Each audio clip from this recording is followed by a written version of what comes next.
네, 기도합니다. 하나님 감사합니다. 저희들 또 지켜보호해 주시고 또 이 저녁에 함께 만날 수 있게 해주신 것 감사합니다. 주의 말씀은 내 발의 등이요 내 길의 빛이라 고백했던 그 시인의 마음으로 저희들 말씀 앞으로 나아갑니다. 성령님 저희와 함께 해주시고 예언서 공부 또 잘 마칠 수 있도록 끝까지 함께 해주시며 또 이어서 저희들이 계속 중간기 또 신약으로 넘어가서 끝까지 달려가야 되겠습니다.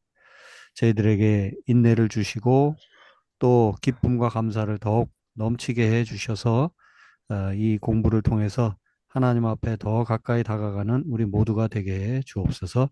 이 시간 주께 의탁합니다. 우리 구주 예수 그리스도의 이름으로 기도드립니다. 아멘. 아멘. 아멘. 예. 어, 자, 오늘 예언서 공부 아마 오늘로 마무리하기에는 조금 더 한 번 더 가야 될 것 같긴 한데, 그래도 달려가 보십시다. 자, 공유를 해야 되겠죠? 음, 보이시나요? 요나가 보이시나요? 네. 네. 네. 오케이. 네.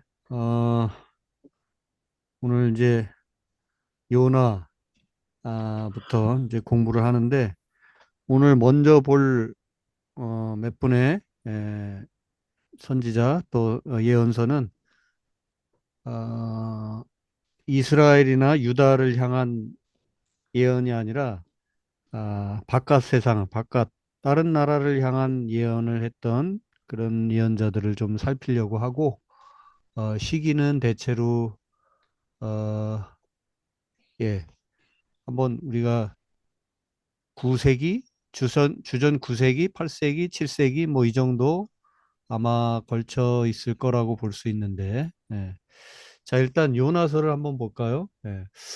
자, 요나라는 예언자는 자, 사손으로 뭐라고 했죠? 이방을 위한 선지자라고 했습니다. 요나서 뭐 읽어보신 분 다 알겠지만 요나가 하나님의 명대로 니느웨로 가라고 명을 받았지만 니느웨로 가지 않고 니느웨와 정반대인 어느 곳?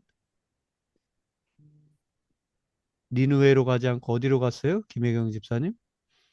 세 글자인데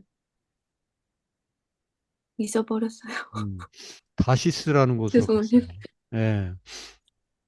그래서 1장 2절에 너는 일어나 저 큰 성읍 니느웨로 가서 외쳐라 그랬는데 니느웨로 가지 않고 정반대 다시스라고 하는 곳으로 가는 이 요나의 모습. 그러다가 요나가 배에서 결국 물에 빠지고 또 물고기 밥이 되고 물고기 뱃속에서 며칠간 있다가 다시 또 살아나게 되고 물고기 바깥으로 나오게 되고 결국은 정신 차리고 니느웨로 가서 소위 말씀한 대로 하나님의 심판을 선포하고 근데 의외로 니느웨가 니느웨 백성들이 말을 잘 듣고 이렇게 하나님 앞으로 돌아오게 되는 것. 어, 네, 내용은 그렇게 되는데 그 와중에 계속 요나가 불평하고 하나님 뜻대로 안 하고 이런 내용입니다. 4장까지밖에 없는 내용인데 어, 첫째로는 요나가 소명을 받고도 그 소명에 바로 제대로 응답하지 못하고 반대의 길로 소위 순종이 아니라 불순종의 길로 갔던 것. 그 다음에 요나가 뱃속에 들어가서 어, 죽을 뻔했지만은 그러나 요나가 건짐을 받고 그 다음에 두 번째 소명을 받은 것이 3장의 내용이라면 3장 초반부 그래서 이제 니느웨 가서 사역을 하지만 니느웨 가서 이들이 심판을 선포하고 잘 말을 잘 듣고 돌아오게 될 때 요나가 또 어떤 태도를 취하냐면 어, 되게 기분 나쁘게 또 하나님 앞에 반응을 하죠. 예, 그래서 요나가 하나님 앞에 이렇게 약간 좀 분노하고 이렇게 대드는 듯한 이제 그런 그래서 가서 니느웨 가서도 제대로 사실은 사역을 안 합니다. 이거 왜 이 니느웨에 가서 이놈들 나쁜 놈들인데 이놈들 정신 차리라고 이런 얘기를 내가 하느냐? 이런 생각이었죠. 그런데 하나님의 마음은 다른 데 있죠. 하나님의 마음은 이방 세계에도 수많은 나의 백성들이 있다고 그렇게 생각하시는데 요나는 딱 유다 백성 우리끼리만 이런 생각을 가지고 있었던 거죠. 예. 이제 그런 어떻게 보면 우리끼리만이라는 마음을 최초로 이게 아니다. 그것은 결코 하나님의 마음이 아니다라는 것을 분명히 드러내준 예언서가 이 요나서라고 할 수 있는데 그 하나님의 마음을 이 선지자의 불평불만 이런 그다음에 불순종하는 이런 선지자의 어리석은 모습들을 주로 통해서 하나님의 더 크신 마음이 잘 드러나고 있는 그런 선지서가 이 요나서라고 할 수가 있습니다. 네, 그래서 요나는 그의 어떤 행위, 삶, 그 자체를 통해서 하나님의 시선이 어디를 향하고 있는지를 잘 보여준 그런 선지자이고 또 요나서 자체가 그런 우리 그리스도인들이 얼마나 까딱 잘못하면 신앙이라는 이름으로 우리끼리만 주장하면서 세계를 넓히지 못하고 또 이웃들과 관계를 또 이렇게 좋게 하지 못하고 그냥 그야말로 요즘으로 치면 교회 안에서 우리 성도들끼리 예수 믿는 자들끼리만 잘 지내면 된다 하는 그런 편협한 생각에 사로잡힐 수 있는데 그것을 깨준 예언서가 바로 요나서라고 할 수 있고 바로 요나 선지자 예언자 자체가 그 하나님의 큰 메시지가 바로 자기 삶 자체가 메시지가 된 거죠. 예. 예. 그래서 요나서는 따로 네 장밖에 안 돼도 요나서만 따로 공부를 해도 너무나 그 한 장 한 장 또 한 절 한 절 공부할 것들 생각해 볼 것들이 많은 책 아주 소중한 책입니다. 우리가 이 시간에 요나서를 다 공부할 수는 없지만 언제 또 한번 기회가 된다면 요나서를 장별로 이렇게 공부를 해볼 수 있으면 좋습니다. 제가 언젠가는 어, 그 요나서를 가지고 또 강의를 한 적이 있었는데 여러분들 중에는 아마 그 강의를 들은 분이 없을 것 같습니다. 예. 어쨌든 나중에 한번 기회가 되면 또 요나서 공부를 좀 더 집중적으로 한번 할 수 있는 기회가 있으면 좋겠네요. 예.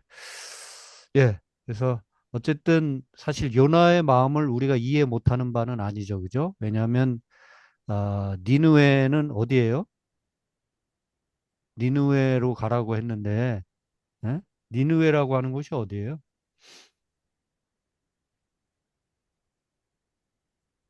어디의 수도? 시리아의 수도 아닌가요? 음?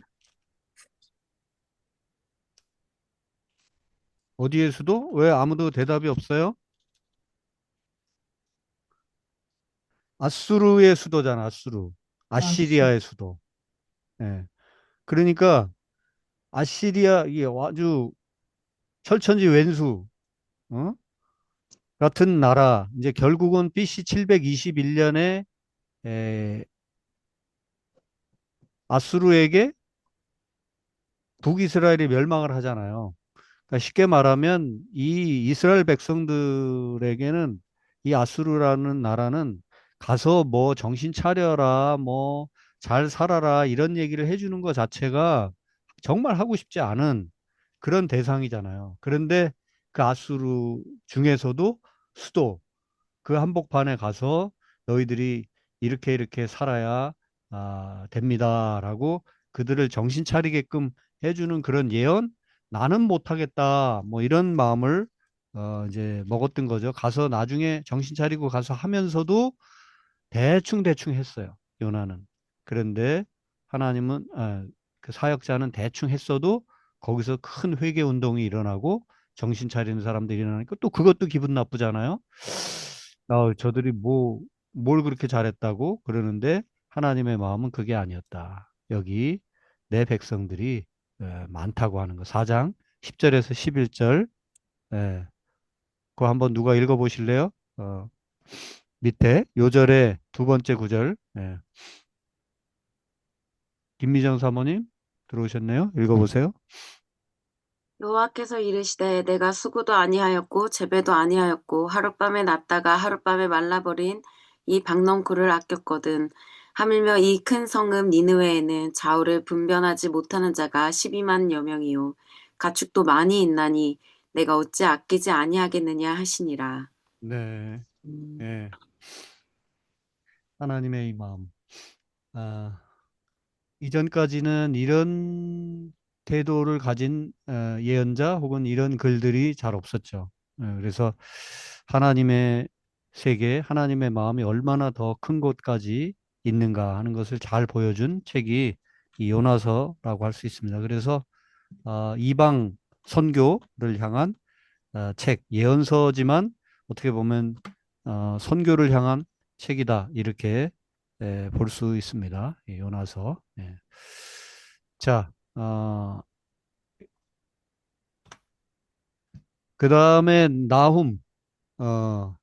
나훔이, 그러니까 요나가 이방을 향한 선지자다. 그러면 나훔은 니느웨를 향한 선지자다.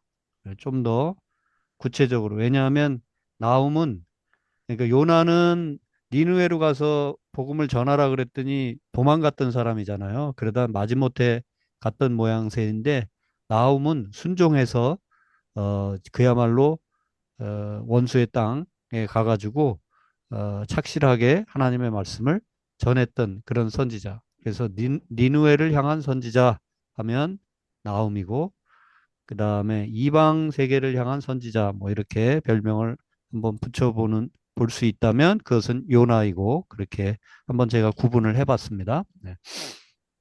여기 요나하고 나움이 똑같이 아수르의 수도 니느웨를 향해서 가서 니느웨가 어떻게 될 것이다. 정신 차려라. 뭐 이런 얘기를 둘 다 비슷하게 하는 것 같지만 결국은 차이가 많아요. 그래서 또 시기적인 차이도 있고 그래서 그 한번 두 예언서를 두 선지자를 한번 비교를 해보았습니다. 네. 요나가 대략 주전 8세기 그래서 BC 760년경 이라면 나홈은 BC 620년경으로 볼 수 있어요. 시차가 한 150년 정도 나죠. 네. 자, 그러면 대체로 어떤 때입니까? 요나는 어떤 때예요? BC 721년에 아수르가 아수르에게 누가 멸망해요? 북이스라엘. 북이스라엘. 북이스라엘이 멸망하잖아요. 그죠? 네, 그러니까 대략 멸망, 북이스라엘 멸망 몇 년 전?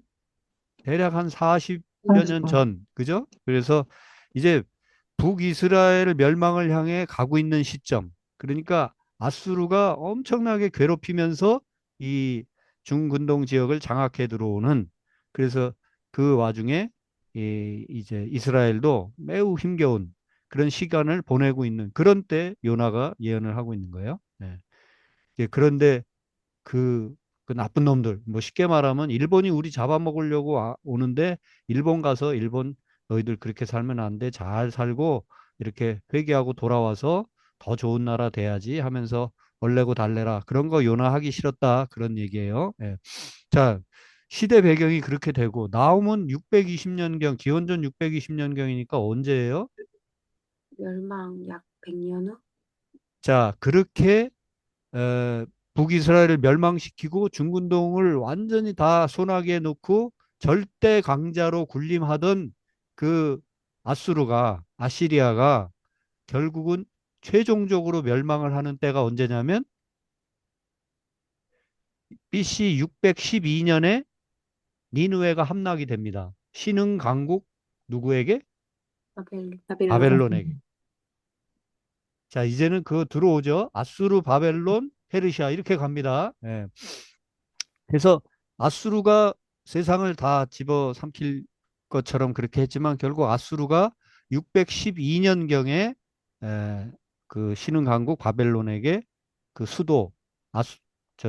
니느웨를 완전히 정복당하게 됩니다. 그리고 최종적으로 BC 605년에 망하게 돼요. 이 아수르가. 그러니까 나움은 언제예요? 나움은 자신들을 괴롭히던 이스라엘, 북이스라엘과 남유다에게 계속 압박을 가하면서 힘들게 만들었던 강국, 이 아수르가 아, 이 요나 같은 경우는 계속 압박을 가해 오던 때, 그리고 나움 같은 경우는 가하다 이제 그 나라가 서서히 기울어 가고 있던 그런 때, 이렇게 한 150년간의 간극이 있는데 조금 시대적 상황은 다른데 어쨌든 이 두 요나와 나홈이 이 아수르를 향해서 니누에를 향한다는 것은 결국 아수르라고 하는 나라를 향한 예언이 되겠죠. 자, 그래서 요나는 그렇게 약간 주전 8세기에 또 테마가 좀 달라요.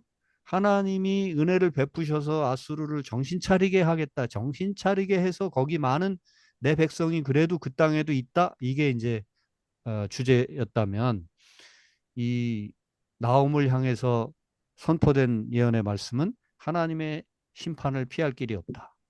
이쪽에 심판의 방점이 더 가게 되고 요나는 하나님의 은혜와 긍휼의 방점이 가게 되고 당연히 그러니까 요나는 니누의 백성들이 회개하고 돌아와라. 요게 이제 하나님 마음에 더 방점이 있고 그다 이 나움은 니누에가 반역해서 돌아올 길이 없구나. 이제 여기에 방점이 있는 거고요. 그리고 이제 예언자의 모습으로 보면 처음에 말씀드린 것처럼 요나는 끊임없이 이렇게 약간 불순종한 예언자의 모습으로 이렇게 등장하고 있고 나움은 충성스럽게 순종한 예언자로. 그리고 이제 에, 니누에 똑같이 아수르가 BC 그러니까 주전 8세기경만 해도 하나님 앞으로 아직은 돌아오는 모습을 보여주었죠. 그죠? 그 왕과 아수르의 왕과 백성들 고관들이 죄를 뒤집어 쓰고 하나님의 말씀을 듣는 신용도 하고 막 이제 이런 모습이 있는데 이 나움 때가 되면 완전히 그 선지자가 선포를 해도 거기에 말을 듣지 않고 끝까지 불순종하는 그 아수르의 모습을 보여주고 있죠. 그 다음에 이제 그 메시지의 내용 중에 핵심이 요나는 물로부터 이 아수르가 구원받게 되는 아니 이 요나가 구원받게 되는 이제 그런 내용이라면 이 나훔서에 보면은 결국 이 니느웨가 물로 인해서 멸망을 당하게 될 것이다. 이 니느웨는 아수르의 수도 니느웨는 물이 모이는 성읍이다. 뭐 그런 표현이 있거든요. 그런데 그 물 흘러가는 그 물길이 다 터져버려 가지고 소위 물길이 범람해서 다 결국은 망하게 될 것이다 하는 그런 표현이 있거든요. 성경 구절에 2장 6절과 8절에 보면. 그래서 이렇게 되게 재밌잖아요. 그죠? 요나와 나움 시기도 한 150년경 차이가 나고 아수르가 북이스라엘을 멸망시키러 달려가고 있던 최전성기 때와 그 다음에 아수르 그 제국이 바벨론에게 곧 삼키기 일보 직전에 그 배경 속에 나움. 그래서 요나와 나훔. 예. 이런 긍휼과 심판, 회개와 반역, 불순종과 순종한 예언자, 또 그 예언을 받은 나라가 순종한 데 반해서 나중에는 이 아수르는 불순종하는 모습, 그리고 결국 물로 멸망할 수밖에 없는 그런 예언이 선포되는 그런 장면. 이게 요나와 나움을 비교해 볼 때 이런 차이점들을 우리가 한번 비교해서 읽어보면 훨씬 더 재밌게 읽어볼 수가 있습니다. 예. 그래서 똑같은 나라를 향한 예언이지만 이렇게 시차, 150년의 시차를 두고 하나님의 예언이 선포가 조금 다른 양상으로 예언자를 통해서 전해지고 있는 그런 모습입니다. 예, 그 다음에 이제 오바댜. 아, 오바댜는 에, 약간 에, 이제 앞에 주전 8세기, 6세기의 예언자들을 봤다면 여기도 이제 바벨론에게 남유다가 거의 망하게 되는 그런 무렵에 그러니까 주전 6세기 초 무렵이라고 볼 수가 있죠. 예.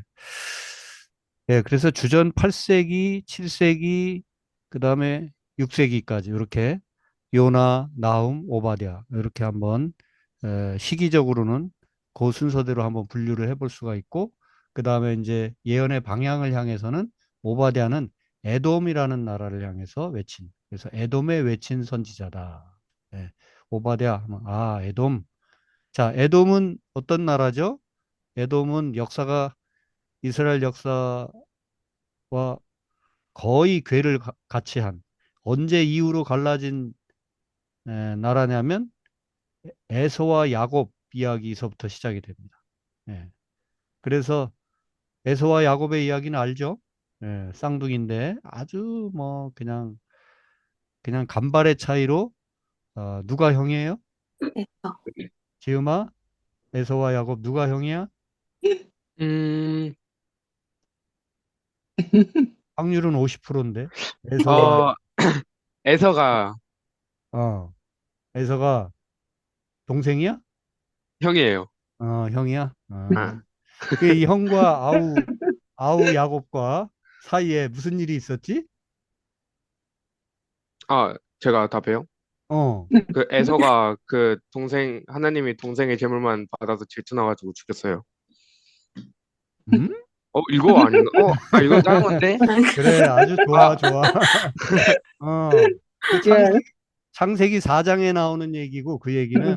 뭐냐면 가인과 아벨의 이야기. 네. 어. 그렇지? 이제 좀 돌아오지? 네. 가인과 아벨, 가인이 어? 똑같이 열심히 정성 들여 준비했는데 아벨의 재물은 받으시고 자신의 재물 안 받으니까 하나님한테 열받으니까 하나님한테 어떻게 할 수는 없으니까 동생 어? 아벨을 들판으로 데리고 나가서 죽이지. 그게 이제 형제간의 첫 살인 사건. 그게 창세기 4장에 나오는 얘기고 이거는 창세기 25장에 있는 얘기야. 에서와 야곱의 갈등. 거기서부터 이제 시작이 되는데 무슨 얘기야? 이제 틀리고 나니까 이제 아주 선명해졌지? 네. 뭐 떠오르는 얘기가 하나 또 있어요? 쌍둥이 간에 그 뭐 먹는 거하고 관계되는데. 그 팥주, 그렇지. 네, 그거, 팥죽. 어? 그 어. 형이, 그걸 뭐라 하지? 첫째 그거를 동생한테 팔아버린 팥주. 장자권. 장자권. 네. 장자권을 팥죽 한 그릇에 넘겨버리지. 네. 예, 바로 이제 그런 내용부터 에서하고 야곱이 이제 형제 간의 갈등으로 이제 소소하게 그렇게 이제 시작되는 듯 하지만 결국은 이 에서의 후예들이 에돔이라는 나라를 형성하게 되고 그 다음에 이제 가나안에 40년간 광야를 헤매다가 이제 가나안 땅으로 들어가게 될 때 마지막 그 거의 39년 40년쯤 됐을 때 이 가나안 소위 요단 동편 땅 이렇게 마지막 북진해서 올라갈 때도 또 그 에돔 땅을 좀 거쳐 가야만 하는 그냥 조용히 비켜가겠다. 그냥 길을 밟고만 가겠다 그랬지만 이제 거기를 잘 내주려고 하지 않고 그때부터 갈등하기 시작해가지고 나라를 만든 뒤 나라가 정확히 구성이 된 뒤로도 그러니까 국가가 세워진 뒤로도 크게 6차례 정도 되게 갈등. 그러니까 쉽게 말하면 끊임없이 이제 형제 나라인데 옆에서 계속 이 이스라엘을 힘들게 만들었던 나라가 에돔입니다. 예. 원래 항상 왼수가 멀리 있질 않아.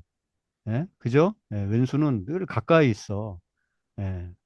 아내 혹은 남편이 왼수가 될 때가 있고 형제들이 왼수가 될 때가 있고 왼수가 멀리 있지 않아요. 에돔이 꼭 그런 역할을.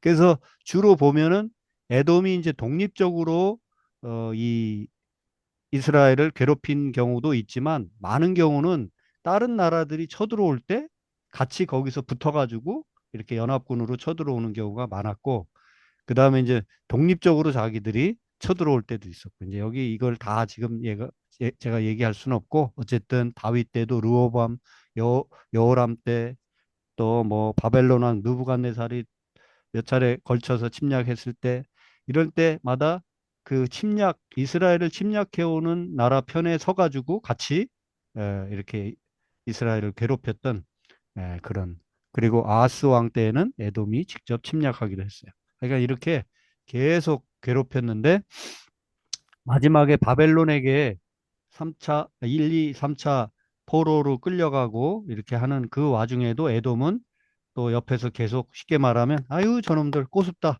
진짜 잘 됐다. 망할 줄 알았다니까 내가. 그러면서 막 도움은커녕 박수를 치고 있고 그 다음에 박수만 치는 게 아니라 지들이 또 쳐들어와 가지고 그러니까 소위 바벨론이 쳐들어올 때 살짝 옆에 있다가 이제 거기에 남유다가 너무 이제 더 이상 어떻게 반격할 만한 싸울 만한 힘이 없다 싶으니까 그때 잽싸게 또 에돔이 쳐들어와 가지고 또 괴롭히는 이제 그런 일까지 하게 되는. 예. 그래서 약할 때 도움이 되기는커녕 약할 약할 때 바벨론의 공세를 겨우 피하고 숨 좀 돌리려고 할 때 형제 나라가 옆에서 그냥 바로 또 쳐들어와 가지고 괴롭히고 이제 이런 이야기. 하여간 제일 얄미운 놈들 뭐 이렇게 꼽으라면 바로 에돔이라는 나라가 되겠습니다. 예, 바로 이 에돔에 하나님의 심판이 임할 것이다 하는 메시지 이 오바댜 선지자를 통해서 이제 하나님이 선포하도록 그렇게 했죠. 예. 오바댜는 그래서 아주 단순해요. 형제를 향한 예언장이고 그래서 뭐 메시지는 너희들도 어? 마땅치 않으면 하나님 심판에서부터 결코 자유롭지 못해.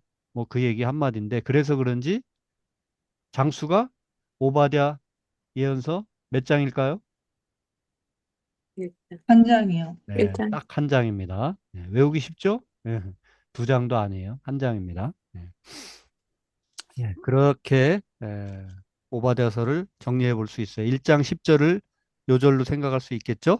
네가 네 형제 야곱에게 행한 포악으로 말미암아 부끄러움을 당하고 영원히 멸절되리라.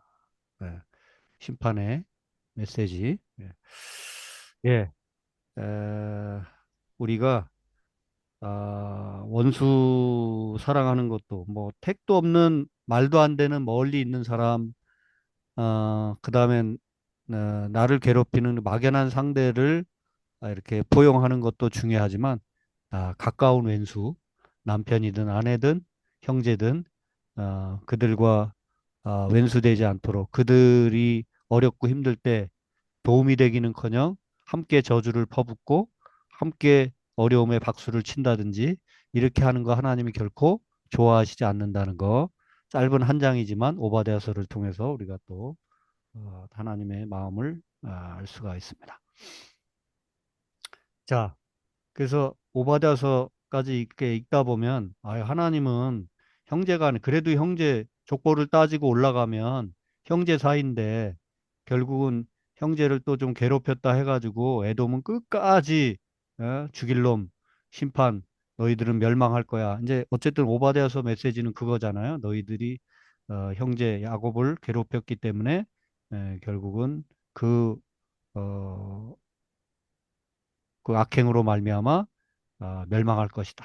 예. 거기까지만 보면 이제 구약의 내용이라고 할 수 있는데 결국 우리 마음의 어떤 큰 부담, 괴로움, 아쉬움, 하나님은 거기까지신가? 라는 생각을 우리가 할 때 결국 복음이 우리에게 복음의 진짜 핵심까지 이제 우리를 들어가게 만드시는데 바로 결국 그리스도의 십자가이죠. 예수 안에서 원수된 관계조차도 회복될 수 있다고 하는 거. 예. 에베소서 2장 14절에 있는 말씀 둘로 하나를 만드사 예수 안에서 원수되었던 것을 예수 안에서 둘로 하나를 만드셔서 결국 화해시키시는데 뭐로? 십자가로 화해시킨다. 그래서 예수님의 십자가는 바로 구약의 그 모든 형제간의 원수, 어, 그, 그 장벽까지도 다 무너지게 만들고 화해의 길로 가게 하는 그런 동력이 우리 주님 예수 그리스도의 십자가라는 거. 예. 그래서 에돔 그을 향한 오바댜서의 그 예언의 메시지를 읽으면서 신약의 예수 십자가를 함께 생각할 수 있다면, 그러니까 구약과 신약을 함께 읽을 수 있어야 우리가 진정한 복음의 하나님의 복음의 메시지, 하나님의 마음을 알 수 있다는 것, 이 오바댜서를 보면서도 우리가 다시 생각하게 됩니다. 그래서 유다와 에돔의 오래된 원한도 인간 사이의 어떠한 적대도 결국 십자가 안에서 해결 치유될 수 있다고 하는 거. 예. 뭐 아주 간단하게도 우리가 왼수된 남편, 아내와의 관계도 때때로 오해하지 마시기 바랍니다. 어쨌든 때로는 진짜 그 어떤 왼수보다도 더 큰 왼수처럼 느껴질 때도 있잖아요. 그래. 근데 결국 그게 해결될 수 있는 거는 누군가 한 사람이 먼저 죽는 길 외에는 내려놓는 길 외에는 먼저 용서하고 먼저 십자가 앞에 무릎 꿇는 길 외에는 방법이 없다는 것을 우리가 경험적으로도 이렇게 경험하게 되는데 복음이 바로 그걸 말해주고 있습니다. 구약과 신약의 말씀이 결국 하나님의 용서와 사랑 그리고 화해의 길 이런 것들을 오바댜서 같은 걸 읽으면서 우리가 또 한번 더 복음의 핵심까지 이룰 수 있게 되는 것 같습니다. 그래서 오바댜서 읽으면 그냥 이 에돔의 악행이 딴 게 아니고 거기 교만이라는 단어도 나오거든요. 너의 마음의 교만이 너를 속였도다. 그러니까 오바댜서 그 1장 3절에 보면 유명한 구절이죠. 바위 틈에 거주하며 높은 곳에 사는 자여, 네가 마음에 이르기를 누가 능히 나를 땅에 끌어내리겠느냐 하니, 예. 네가 독수리처럼 높이 오르며 별 사이에 깃들일지라도 내가 거기에서 너를 끌어내리리라. 3장 3절 4절 그 4절 중반부까지 읽어드렸는데 그런 거죠. 그러니까 하나님이 끌어내리시기 전에 내가 먼저 내려가면 낮은 자리에 가면 이제 치유와 회복의 길이 시원히 열리는 것이고, 근데 그러지 못하면 끝까지 높은 자리에만 있고 바위 틈에 거주하고 높은 곳에 살고 있고 뭐 이렇게 야 오만한 마음을 버리지 않고 하늘 위만 빙빙 돌고 있고 독수리처럼 그런 식의 오만한 자세로는 결코 해결의 길이 없다. 결국 우리가 뭐 누구를 총을 쏘고 칼로 찌르지 않는다 하더라도 마치 에돔이 끊임없이 형제 나라를 괴롭혔던 것처럼 우리가 그렇게 누군가를 괴롭히는 사람이 될 수도 있다고 하는 거. 그래서 오만한 마음을 버리고 먼저 낮은 곳으로 하나님이 끌어내리시기 전에 낮은 자리로 임하는 것. 그것이 나 스스로를 또 구원하고 또 우리 원수된 자와의 관계가 회복되는 길일 수도 있다는 거. 한번 또 오바댜서를 지나가면서 한번 말씀드려 봅니다.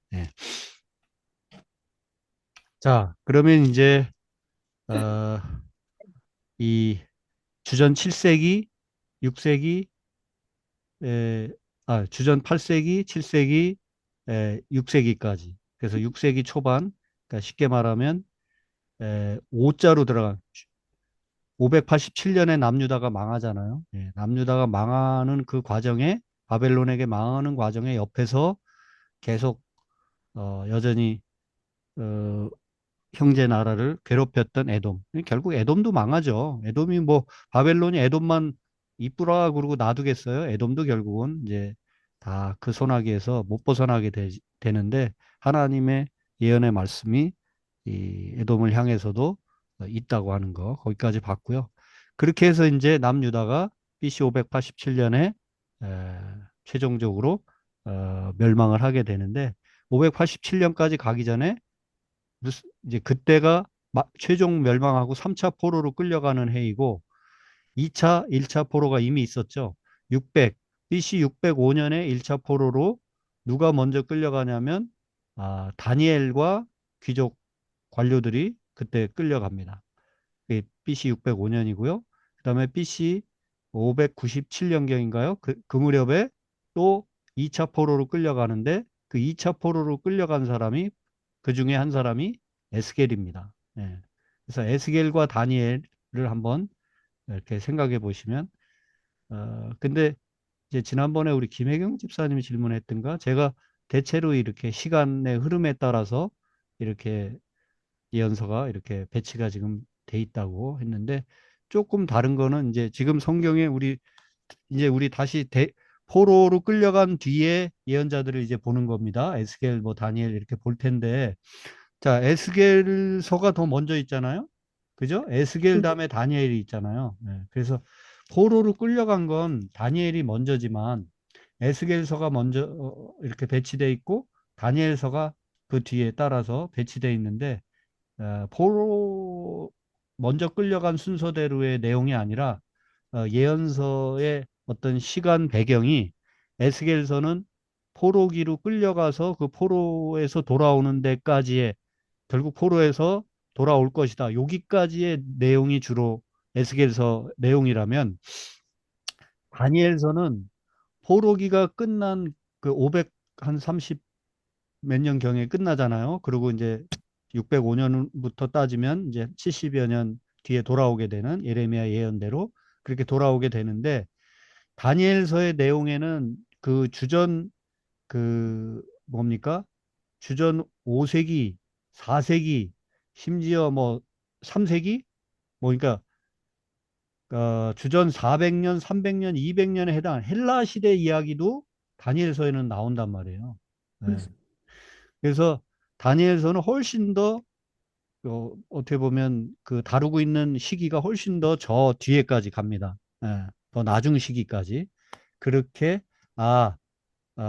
포로는 오히려 다니엘이 일찍 끌려갔지만 다니엘이 예언한 그 예언의 내용은 훨씬 더 200년, 300년 뒤의 내용까지 다루고 있기 때문에 그렇게 배치가 에스겔서, 그다음에 다니엘서 이렇게 돼 있다고 보시면 되고 그다음에 시기가 뒤로 가면 갈수록 이 묵시문학적인 표현들이 많아집니다. 그래서 에스겔서는 약간 묵시문학 표현에 다리를 놓는 그런 예언서라고 한다면 묵시문학의 오리지널 정수 는 바로 다니엘서라고 할 수 있죠.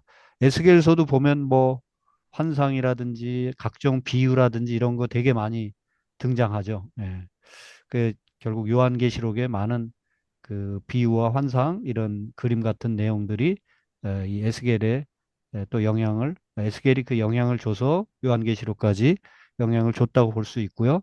그러나 요한계시록에 뭐 숫자라든지 막 희한한 더 묵시문학적인 그런 표현들의 영향을 준 거는 다니엘서라고 볼 수가 있습니다. 그래서 그거는 이제 어쨌든 묵시문학 가장 정통 묵시문학에 해당하는 예언서가 어쨌든 다니엘서다 이렇게 아시면 되겠고요. 그런 비슷한 분위기를 에스겔서도 갖추고 있다. 그래서 묵시문학의 형태로 가고 있는 어떤 중간 다리쯤 되는 게 이제 에스겔서라고 볼 수 있습니다. 그러니까 어둠이 짙어갈수록 묵시문학적인 표현들이 더 강해지겠죠. 그죠? 네, 그러니까 587년에 망하고 끌려간 뒤에 뭐 몇십 년 뒤에 돌아오긴 했지만 그 뒤로도 예수님 오시기까지 이제 물론 이제 우리 신구약 중간기 잠깐 언급하면서 말씀드리겠습니다만 거의 나라가 제대로 돌아가질 않았어요.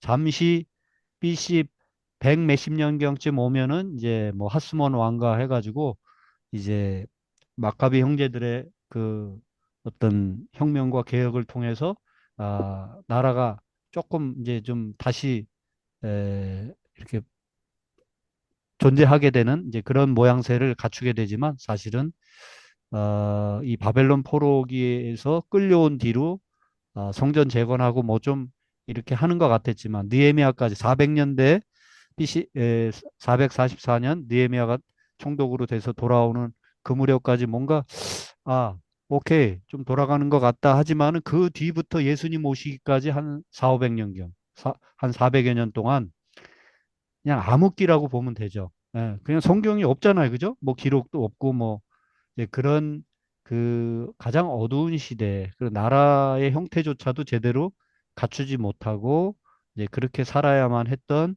그런 어두운 시대를 잘 반영해 주는 게 묵시문학적인 그렇잖아요. 직설적으로 말하지 못하고 모든 걸 기호나 숫자나 뭐 그림이나 뭐 이런 걸 통해서 하나님의 메시지를 하나님의 마음을 전해야만 하는 그런 책. 그렇게 이제 거기까지 간 게 다니엘서라는 겁니다. 예. 그러니까 쉽게 말하면 다니엘서도 다니엘이 주전 뭐 6세기경에 7세기 말에 끌려가고 6세기경까지 살았던 사람일 텐데 그 다니엘 혼자서 몇백 년을 살진 않았을 거고 그죠? 다니엘 끌려갔던 다니엘의 이름으로 나중에 몇백 년 뒤의 이야기까지도 기록되어져 있는 책이 다니엘서라고 할 수가 있겠죠. 그죠? 예. 예, 다시 이제 에스겔 돌아와서 이제 에스겔은 환상의 선지자다 이렇게 말할 수가 있겠습니다. 그래서 32장과 33장 여기가 분기점이 되겠습니다. 에스겔이 이제 끌려가서 2차 포로로 끌려가서 끌려간 지 몇 년 뒤부터 BC 593년부터 예언하기 시작하다가 최종적으로 남유다가 BC 586, 87년경에 완전히 멸망하고 예루살렘이 파괴되잖아요. 예, 그 이후로 좀 더 완전히 나라가 망한 다음에도 한동안 예언을 거듭했습니다. 예, 그게 이제 33장에서부터 48장까지 내용이 예루살렘이 완전 멸망한 뒤에 예언이죠. 멸망한 뒤에 예언은 뭘 얘기하겠어요? 멸망 이전까지는 유다가 범죄했다, 하나님의 영광이 떠났다, 심판이 있을 거다, 이런 얘기를 하겠지만 33장 이후에는 이미 멸망을 했어요. 그러면 무슨 예언이 필요했을까요? 그래서 에스겔 후반부에는 유다가 다시 돌아올 거고 부활할 거고 하나님의 영광이 사라진 것 같은 줄 알았는데 하나님의 영광이 다시 나타나게 될 것이다. 이제 이런 소망의 메시지가 이 33장에서 48장까지 후반부에 이렇게 계속되고 있는 것을 볼 수가 있습니다. 네.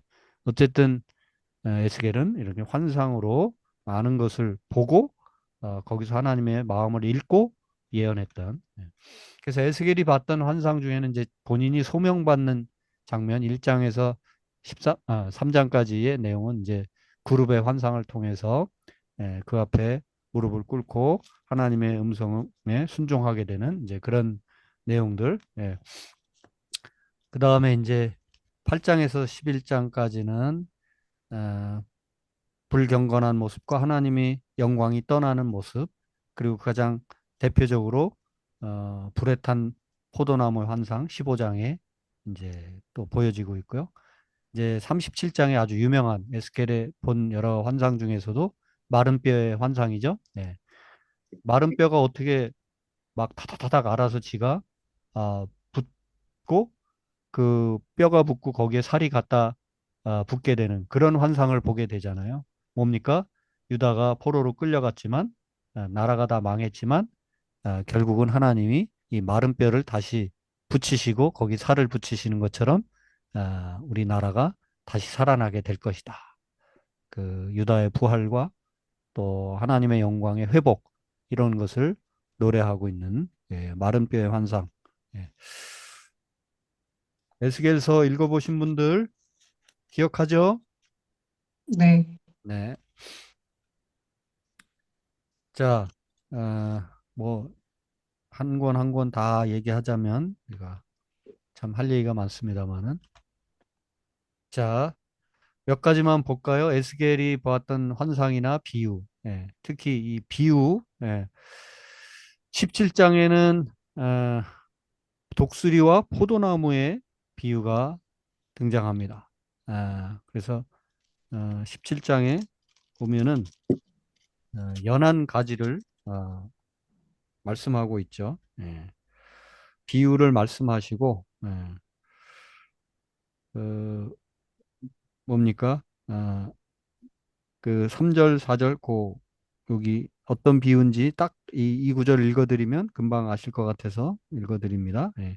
여호와께서 이같이 말씀하여 이르시되 색깔이 화려하고 날개가 크고 깃이 길고 털이 숱한 큰 독수리가 레바논에 이르러 백향목 높은 가지를 꺾되 예. 그 연한 가지 끝을 꺾어 가지고 장사하는 땅에 이르러 상인의 성읍에 두고 예. 그러니까 연한 가지를 끝을 꺾어 가지고 장사하는 땅에 이르렀다. 음. 연한 가지 끝이 꺾이는 것 이게 결국 어, 다 죽어가고 그 다음에 어떤 굵어져 버린 그런 뿌리에 새롭게 연한 가지가 나오는데 그 가지 끝이 꺾이는 그걸 누가 독수리가 큰 독수리가 물고 오는 이제 이런 환상 이런 비유를 이제 하나님이 말씀을 통해서 이렇게 들려주시는 거죠. 이 비유를 통해서 결국 이 연한 가지는 어떤 회복의 단초가 되죠. 구원을 물고 올 구원을 가져올 그런 단초가 이 연한 가지가 됩니다. 그 우리 저나 아내나 그 5월 달, 6월 달, 6월쯤 가면 벌써 녹음이 아주 짙어지는데 한 5월 그때 녹음이 연한 그 연초록 이렇게 막 올라올 때 그때가 제일 이쁘잖아요. 이게 이제 더 그게 물이 들면 아주 진초록이 되는데 진초록 되기 이전에 그 연초록의 세상으로 쫙 그 숲이 덮일 때 조금씩 조금씩 이렇게 커갈 때 아, 진짜 가슴이 이렇게 희망으로 가득 차게 되는 그리고 마음이 되게 편해지는 이제 그런 거 있잖아요. 그래서 그런 연한 가지가 근데 우리 예수님의 연한 가지를 통해서 이제 결국 모르는 자들은 모르지만 예수님의 십자가까지 아는 사람들은 이 연한 가지 비유도 결국 아 이게 예수 십자가까지 이렇게 여기서 어떤 연상이 되고 그래서 예수 십자가의 그림자라는 것을 알 수가 있죠. 네. 독수리와 포도나무의 비유 결국 하나님의 구원을 벌써 이 17장 아직은 뭡니까 심판을 말하고 있는 그런 부분이기도 하지만 그러나 벌써 여기서부터 회복의 단초를 이야기하고 있는 에스겔서를 볼 수가 있습니다. 네, 그리고 이제 20장에서 23장까지 뭐 불타는 숲이라든지 칼이라든지 다양한 그런 비유 이거는 여전히 심판 그다음에 끓는 가마도 역시 심판에 대한 그런 비유가 되겠죠. 예. 그런데 이제 아까 그 뼈다귀 그죠? 마른 뼈가 붙는 이야기뿐만 아니라 거기서 함께 되는 그 두 개의 막대기, 어, 두 개의 막대기 붙여서 하나가 되는 이제 그런 또 이야기가 그 37장에 나오죠. 그래서 어떻게 보면 남유다와 북이스라엘이 갈라졌다가 북이스라엘도 아수르에게 멸망, 남유다도 시차를 두고 바벨론에게 멸망했는데 나라가 온전히 이제 하나로 회복될 것이라는 그런 소망의 메시지까지 이 두 개의 막대기에는 담겨 있는 거죠. 예. 예, 그래서 에스겔에 이런 많은 비유들이 담겨 있다고 하는 거. 예, 그래서 은근히 보면은 이걸 어렵게 읽으면 어려울 수 있지만 우리는 예수 십자가 그 복음의 핵심까지 알고 있는 사람들이니까 에스겔서를 읽으면서도 아, 이런 내용들이 또 신약의 예수님 사건과 어떻게 연결되는지 이런 생각들까지도 하면서 읽으면 훨씬 더 에스겔서를 더 풍성하게 읽을 수가 있는 거죠. 예. 그래서 어, 이스라엘이 결국 받게 될 복, 36장에 그 마른 뼈들이 살아날 거다라는 얘기, 그 다음에 37장에는 두 막대기가 또 하나가 될 것이라고 하는 거, 이렇게 에스겔 36장과 37장은 정말 우리 특히 우리 한국 사람들이 읽으면서 더 뜨겁게 눈물로 읽을 수밖에 없는 예언서, 에스겔서 여러 부분들이 귀하지만 이 36장과 37장은 너무나도 소중한 부분이죠. 그 중에서 그 36장 그 마른 뼈들이 이제 살아나게 될 것이다라는 게 이제 37장에 가면 바로 나오는데 그 37장으로 가기 전에 36장 26절, 27절, 28절에 이런 말씀이 있어요. 제가 한번 읽어 드릴게요. 또 내가 새 영을 너희 속에 두고 새 마음을 너희에게 주되 너희 육신에서 굳은 마음을 제거하고 부드러운 마음을 줄 것이며 내 영을 너희 속에 두어 너희로 내 율례를 행하게 하리니 너희가 내 규례를 지켜 행할지라. 내가 너희 조상들에게 준 땅에서 너희가 거주하면서 내 백성이 되고 나는 너희 하나님이 되리라. 예, 아멘. 심판에 하나님의 심판 그 채찍을 맞고 포로에 끌려가서 더 이상 무슨 희망이 있을까? 이렇게 어떻게 보면 많은 고민과 어떤 신음 속에 살아가고 있던 백성들에게 하나님이 가지고 계신 마음은 이거였던 거죠. 새 영을 너희들의 마음속에 줄 것이고 결국은 너희들이 내 율례를 행하면서 말씀대로 살아가면서 그것 때문에 즐거워할 것이고 그래서 너희는 내 백성이 되고 나는 너희의 하나님이 될. 이게 하나님의 마음이죠. 그래서 이제 그 마음이 그대로 드러나는 게 이제 마른 뼈들이 살아나는 환상을 보여주시고 두 막대기가 하나가 되는 그런 환상을 또 보여주시고 이제 이렇게 되는 거죠. 그게 이제 36장, 37장의 내용입니다. 네, 에스겔 상당히 감동적으로 읽을 수 있는 그런 예언서입니다. 근데 현장은 어때요? 백그라운드 지금 상황은 에스겔에서 감동적으로 읽을 수 있다 그랬는데 현장은 지금 어디예요? 포로로 끌려가 있는 포로지예요. 유배된 땅. 그, 그곳에서 예언을 한 예언자이고 예언서이고 그러나 그것이 끝이 아니고 하나님의 사랑은 더 진하게 우리와 함께하고 있다라는 걸 노래하고 있는 선포하고 있는 예언서 그 에스겔서라는 거. 예. 예. 그래서 에스겔서가 조금은 이렇게 구체적으로 결국 그 포로된 땅에서 돌아오게 하실 것이다. 하나님은 우리를 사랑하시고 결국 고국 땅으로 돌아가게 될 것이다. 여기에 방점이 있다면 다니엘서는 훨씬 더 묵시문학적이라고 그랬죠. 그리고 역사적 그 시기적 백그라운드도 수백 년에 걸쳐 있어요. 그리고 그 메시지도 훨씬 더 어떤 뭐라 그럴까요?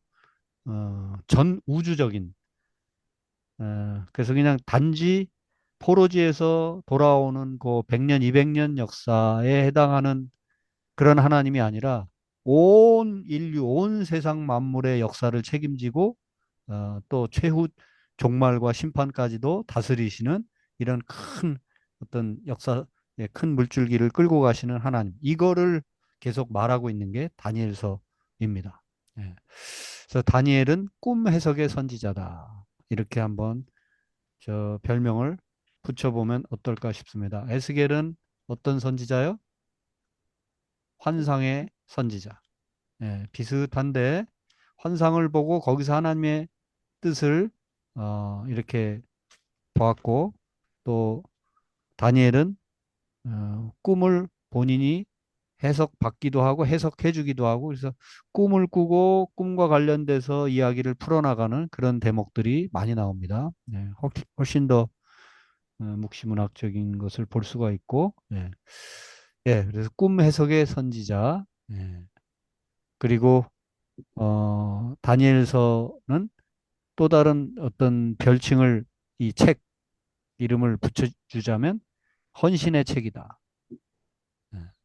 그래서 그거를 그런 관점에서 보면 이렇게 제가 한번 정리를 해봤는데 1장에 뜻을 세운 생활 또 2장에 어둠 가운데서 빛을 보는 기도 이제 헌신자의 하나님께 헌신하는 사람의 어떤 그 방법, 태도 이런 것들을 쭉 12장까지 이렇게 보면서 잘 우리에게 말해주는 그런 책입니다.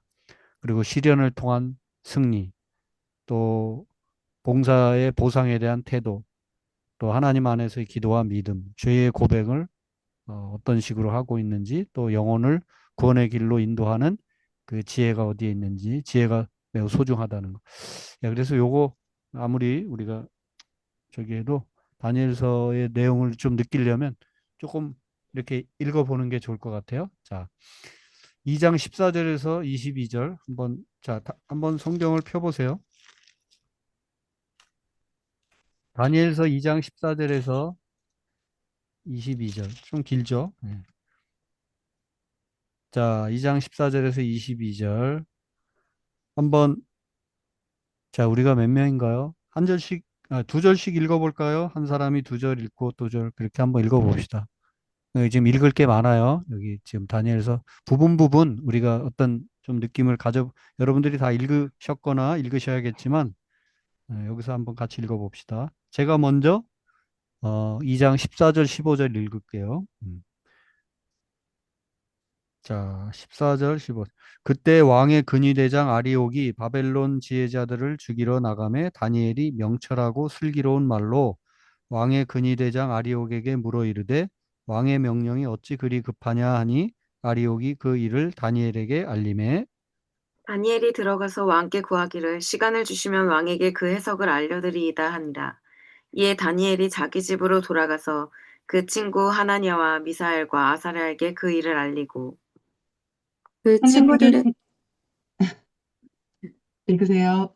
네, 그 친구들에게 말하였다. 너희와 나는 다른 바빌론의 지혜자들과 함께 죽지 않도록 하늘의 하나님이 긍휼을 베풀어 주셔서 이 비밀을 알게 해주시기를 간구하자. 바로 그날 밤에 다니엘은 환상을 보고 그 비밀을 밝히 알게 되었다. 다니엘은 하늘의 하나님을 찬송하였다. 네, 다음. 다니엘이 말하여 가로되 영원 무궁히 하나님의 이름을 찬송할 것은 지혜와 권능이 그에게 있음이로다. 그는 때와 기한이 변하시며 왕들을 폐하시고 왕들을 세우시며 지혜자에게 지혜를 주시고 지식자에게 총명을 주시는도다. 네, 22절 제가 읽을게요. 그는 깊고 은밀한 일을 나타내시고 어두운 데에 있는 것을 아시며 또 빛이 그와 함께 있도다. 예, 다니엘이 하나님께서 다니엘에게 은밀한 것을 환상으로 밤에 보여주셨고, 다니엘은 그것을 또 찬송하고 거기서 하나님의 지혜를 구하는. 자, 다니엘이 위기 가운데서도 하나님께 지혜를 구하고 또 그 뭡니까? 꿈을 해석해주고, 그죠? 그 해석을 알려드리리다 이런 말을 하잖아요.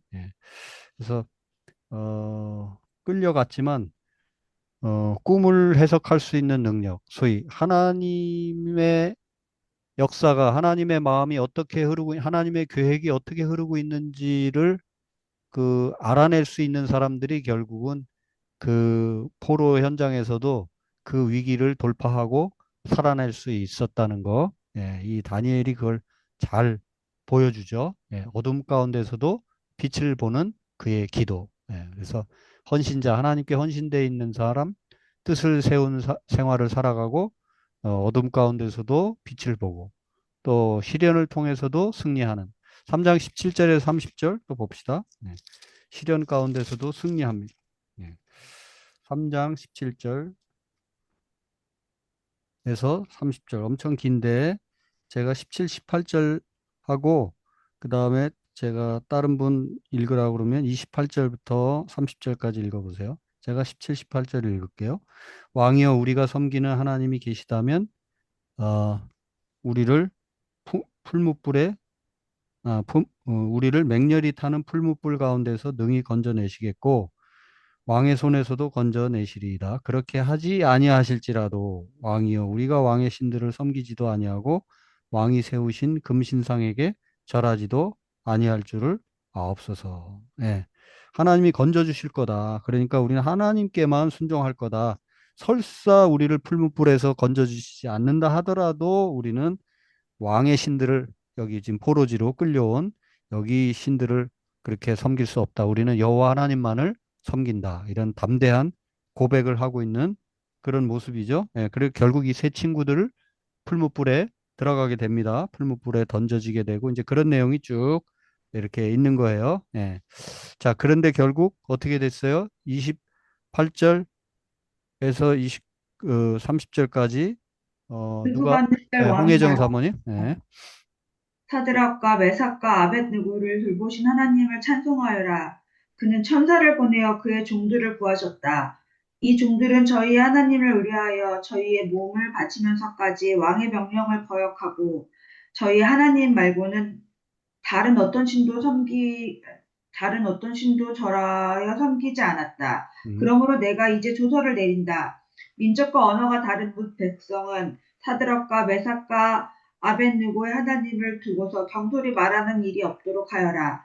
이 명령을 어겼다가는 그 몸이 조각날 것이며 집이 쓰레기 더미가 될 것이다. 이와 같이 자기를 믿는 사람을 구원할 수 있는 신은 다시는 없을 것이다. 왕은 사드락과 메삭과 아벳느고를 바벨론 지방에서 번영을 누리면서 살게 하였다. 네, 예, 예.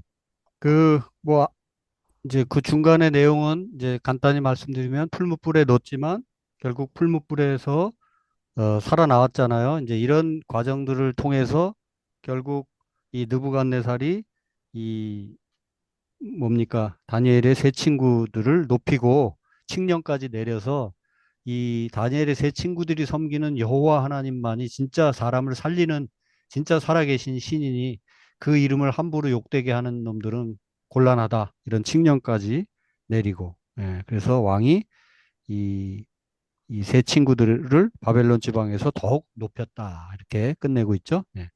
예, 그런 내용들. 시련이 없는 게 아니에요. 이 풀무불에 들어가야만 하는 시련을 겪지만 거기서 오히려 승리의 길을 가게 되는 이제 우리가 주를 위해서 헌신하게 될 때 반드시 시련이 있는데 거기서 신앙의 지조를 끝까지 지키면서 가게 될 때 승리의 길로 갈 수 있다는 거. 예. 그 다음에 이제 이렇게 열심히 헌신하고 봉사하게 될 때 봉사의 보상에 대한 태도 어떻게 가져야 하는지 5장 17절 한번 볼까요? 예. 예, 이렇게 하나하나 다니엘서를 읽다 보면 헌신자 이게 쉽게 말하면 재직 수련의 용어로 이렇게 한번 공부해도 좋을 책입니다. 5장 17절 누가 큰 소리로 읽어주세요. 헬이 왕에게 대답하여 이르되 왕의 예물은 왕이 친히 가져가시며 왕의 상급은 다른 사람에게 주옵소서. 그럴지라도 내가 왕을 위하여 이거를 읽으며 그 해석을 아뢰리이다. 네, 예, 가장 작은 소리로 잘 읽어줬어요. 예. 항상 누구야? 우리 언제 들어왔어? 체드, 채우 그 이어폰 그게 그런가? 그러니까 거기가 소리가 제일 작아. 어쨌든 무슨 내용이에요? 어, 예물 왕더러 당신 가지라고. 나 뭐 예물 때문에 지금 이러는 거 아니야. 왕 당신한테 정책을 알려주고 또 꿈을 해석해주고 이런 좋은 얘기 해주고 이런 거 그럼 그냥 나는 하나님이 시켜서 그냥 당연히 내가 해야 될 일이지. 내가 뭐 예물 받으려고 뭐 돈 벌려고 금은 보화를 많이 내 주머니에 채우려고 하는 거 아닙니다. 그런 얘기죠. 그죠? 왕의 상급은 어떻게 알아? 저에게 주시려던 상 저는 필요 없으니까 다른 사람에게 주십시오. 이렇게까지. 예. 그러면서 자기 할 일은 그대로 하는 거죠. 예, 해석은 제가 알려드리겠습니다. 예, 예, 봉사하면서 보상을 어떻게 받아야 되는지 그 보상에 대한 태도 이게 다니엘서가 진정한 헌신자의 모습을 다니엘의 고백이 잘 보여주고 있죠. 네. 그 다음에 6장의 기도와 믿음, 9장의 죄의 고백, 그다음에 12장 한 구절만 더 봅시다. 영혼을 한 영혼을 구원의 길로 인도하는 지혜가 있다. 진정한 헌신자의 어떤 정점. 12장 3절 또 누가 읽어주세요?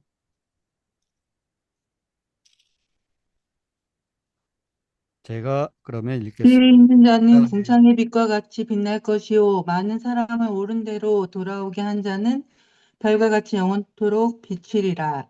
아멘. 네.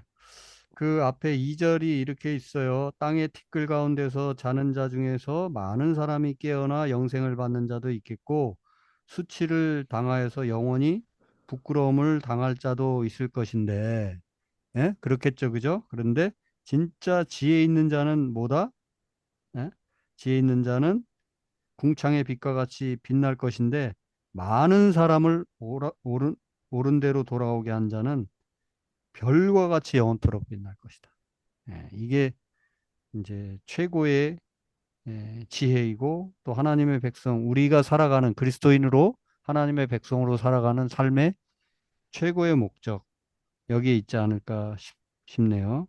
우리 인생의 지혜는 이런저런 다른 지혜가 있는 게 아니라 결국 한 사람 한 사람을 옳은 대로 진리의 길로 길이요 진리요 생명이라 말씀하신 예수 앞으로 돌아오게 하는 것. 그것이 바로 별같이 영원토록 우리가 빛나는 인생을 사는 길이다. 벌써 이 다니엘서를 통해서도 우리가 예수를 아는 자들은 다니엘서를 읽으면서도 우리가 그렇게 읽을 수가 있습니다. 네. 예, 헌신자의 책이다. 다니엘서는. 오, 시간이 많이 갔네요. 다니엘서도 다 마무리를 못하고 여기서 다니엘서 마저 정리를 하고 다음 시간에 그리고 나머지 포로에서 돌아온 뒤에 포로 귀환한 뒤에 에, 학계 스가랴 말라기 요거 같이 정리할 수 있. 그리고 이제 종합적으로 제가 예언서 정리하고 다음 시간에 마칠 수 있을 것 같습니다. 시간이 많이 가서 여기서 마무리해야 되겠습니다. 다니엘서 끝까지 못 갔지만 예, 예, 혹시 질문이나 뭐 하시고 싶은 얘기가 있으시면 한 말씀 주시고요. 김미정 사모님 많이 졸리시죠? 네, 아니요.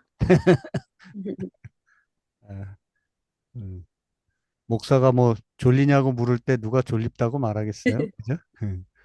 예. 어땠어요? 뭐 혹시 질문 없으셔요? 네, 저는 오늘 음,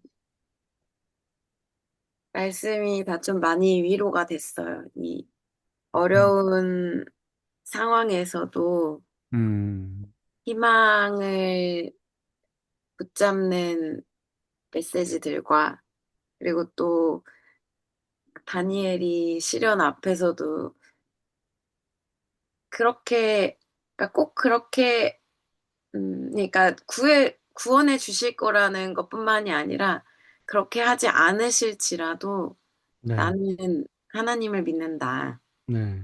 그 말씀이 엄청난 말씀이죠, 그죠? 네. 네. 근데 그 살다 보면 그런 믿음, 우리가 꼭 믿음이 좋아서가 아니라 어떻게 보면 약간 나쁘게 얘기하면 오기일 수도 있는데 신앙의 어떻게 보면 신앙의 오기, 어, 하나님이 내게 꼭 뭘 길을 시원하게 열어주셔서가 아니라 터널 가운데 어둠 속에 그 어둠 속을 내가 헤맬지라도 나는 하나님 손을 절대 놓지 않겠습니다 하는 희한한 그런 담대한 고백을 하게 되는 경우들이 있거든요. 그 믿음이라는 게 그런 거예요. 어떤 때는 너무 쉽사리 우리가 무너지고 주저앉으면서도 어떤 때는 그 악랄한 그 엄청 어둡고 힘든 상황 속에서도 우리는 도리어 끝까지 하나님을 붙들고 하나님 저 죽을 지경이지만 아이 끝까지 하나님 안 놓칠 거예요. 어디 한번 해봅시다. 얼마나 나를 내가 힘들는지 뭐 막 이런 속으로 이제 그런 고백을 하면서도 오히려 더 담대한 믿음으로 그 어둠을 뚫고 가는 이제 예 그리 아니하실지라도 나는 예, 그런 담대한 고백이죠. 예, 예 좋습니다. 체드 야 체드는 너 언제부터 체드로 하기로 했어? 누가 어, 붙여준 거야? 원래 영어 이름이 체드입니다. 독일에 오기 전부터? 네, 네, 너는 중국 살았을 때부터. 그 디아스포라로 살다 보니까 그래. 맞아. 여기 우리 선교사님들도 뭐 다니엘도 있고 뭐 무슨 뭐도 있고 하여간 이름이 두 개인 경우들이 많아. 음. 이제 나도 사실은 교훈이지만 내가 카톡에 이름 뭐 하잖아. 예. 예. 오케이. 체드, 재우, 네, 뭐 할 말 있어? 어, 저도 이 다니엘을 보면서 좀 교훈을 많이 얻었는데요. 음, 약간 항상 이 다니엘 3장에 보면은 다니엘이 기도하는 게 이 불에 던져졌어도 어, 이, 이 살려달라는 기도뿐만 아니라 이제 하나님의 뜻대로 되는 게 궁극적인 기도였잖아요. 음, 그거를 보면서 항상 기도를 하는데 내가 원하는 대로만 기도를 하나 아니면은 진짜 하나님의 뜻이 이루어지기를 기도를 하나 이런 걸 조금 고민을 많이 하게 되는 것 같습니다. 그래요. 다니엘은 참 여러 가지로 우리에게 많은 도전을 주고 생각하게 하는, 특히 이제 다니엘 이 전반부 보면은 정말 주를 위해 헌신한다고 하는 내가 어떤 자세로 살아가야 할지를 계속 도전하는 그런 책입니다. 예, 감사합니다. 네, 한두 분만 혹시 뭐 그냥 지나가면 아쉽겠다 싶은 분 있으면 질문이나, 오늘 저기는 안 들어왔나요? 라온이 엄마는? 더 들어와 있습니다. 여기 계시네. 네. 네네. 네, 프라우 비버. 네. 늘 예리한 질문과 이렇게. 아닙니다. 오늘 뭐 질문 없어요? 질문 예, 뭐 죄송합니다. 억지로 할 필요는 없고. 예. 네. 어쨌든 매번 말씀드리지만 제가 지난 주일에도 설교 중에도 말씀드렸나요? 어쨌든 우리가 질문만 잘해도 정말 훌륭한 사람들이 됩니다. 예, 그래서 제가 꼭 끝나고 나면 질문이 있습니까? 라고 이렇게 여쭙는데, 예, 짧은 시간이지만 이 시간에 질문이 뭐 없어도 좋지만 질문이 있으면 더 좋아요. 그러니까 혹시라도 그냥 마음에 떠오르는 질문이 있으면 제가 혹시 뭐 여기서 바로 즉답하기 어려운 질문이라면 또 저도 연구를 해서 답을 가장 적절한 답을 찾아서 또 답을 드릴 수 있고, 어쩌면 영원히 명쾌하게 뭐라고 답을 하기 어려운 질문을 우리가 해낼 수도 있어요. 예, 그러나 그렇다고 해서 그 질문이 나쁜 질문이 아니고, 끊임없이 우리는 질문해야 됩니다. 하나님과 나 사이에도 질문이 많아야 돼요. 하나님께 질문이 없다는 거는 그냥 나이브한 신앙생활을 하고 있다라는 증거이기도 합니다. 끊임없이 하나님 앞에 내 생각은 이런데, 혹은 하나님은 무슨, 뭐 이런저런 대화가, 질문이 오고 가야 되는 거고, 사실은 그 과정이 기도라고 할 수 있고요. 지금 우리가 에스겔, 다니엘, 뭐 그다음에 앞에 그 소선지서들 일부 봤습니다만은 이분들이 살아가면서 얼마나 많은 질문들을 던졌을까요? 그죠? 네. 하나님 이게 뭡니까?부터 해가지고, 네. 이제 우리 이제 보게 될 하박국 같은 경우는 어찌하여, 그죠? 예. 그런 계속 질문을 던졌던 선지자도 있고, 그 다음에 다니엘 같은 경우도 밤에 에스겔이나 다니엘도 결국 질문을 던졌던 거예요. 꿈이 해석을 해주기 위해서는 하나님 앞에 여쭈었던 거죠. 하나님 이게 뭘까요? 하고 밤새 기도하기도 하고 질문을 던지기도 하고. 그래서 끊임없이 우리가 하나님의 마음에 조금 더 가까이 가고 더 가까이 한 발짝씩 가까이 가기 위해서 우리는 위기 속에서도 혹은 답답함 속에서도 끊임없이 하나님 앞에, 또 혹은 서로 서로에게 질문을 던지고 함께 답을 찾아가는 그런 과정들이 필요하다는 거. 예. 지음이는 나간 거야? 먼저? 아니요, 있어요, 아직. 그래. 그러면 지음이가 한마디 하고 그 다음에 우리 프라우 비버 기도해 주시고 마칩시다. 지음이 혹시 할 말 있어? 어, 딱히 이번에는, 딱히 없어? 어, 그래. 네. 약간 뭔가 다음 수업이 마지막이라고 마지막 말하니까. 아니야. 마지막 아니에요? 이 단위에서 마지막? 마지막 아니야, 이 녀석아. 네, 그래도 약간 아쉽다고 예언, 말을 하려 했었어요. 뭐 예언서, 하고, 네, 예언서 부분 마무리하겠다고, 다음 네, 시간에. 네, 그래서, 그리고 이제 신구약 중간 시대 거쳐서 이제 우리는 드디어 이제 신약으로 가서 한참 더 마저 달려가야 돼. 네, 중간에 한 그래서, 두세 달 내년까지 해야 돼, 내년까지. 내년까지 넘어갈 수밖에 없을 것 같아, 아무래도. 네, 뭐, 제 탓도 있으니까, 어쨌든 조금만 참아주세요. 괜찮죠? 네, 좋아요. 네, 네. 네. 그래요. 행복하죠? 아, 우리 뭐 좋게 생각하면 어, 그죠? 바이블 12를 2년에 걸쳐서 우리가 한 사람들로 네. 예. 라온 어머니, 프라우 비버 네, 기도해 주세요. 네, 기도하겠습니다. 네.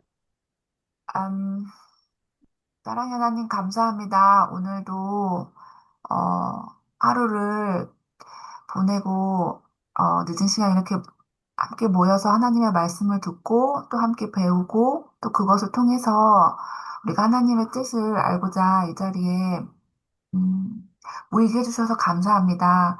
저희가 겸손한 마음으로 목사님의 말씀을 또 듣고 그 말씀 안에서 주님의 뜻을 알아가고 또 그 뜻대로 살아갈 수 있는 사람들이 될 수 있도록 도와주세요. 네.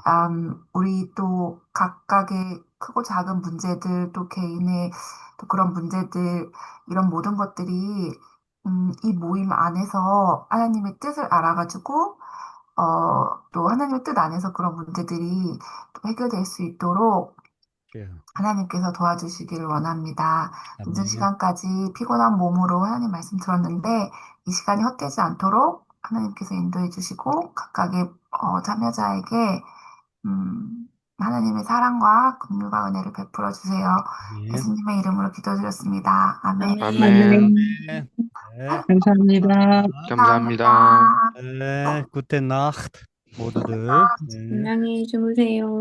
안녕히 안녕히 주무세요. 주무세요. 그리고 또 한 주간 잘 보내시고 물론 주일날 교회에서 뵙겠습니다만. 네. 네. 그래요. 네, 종료하겠습니다. 네. 네. 자.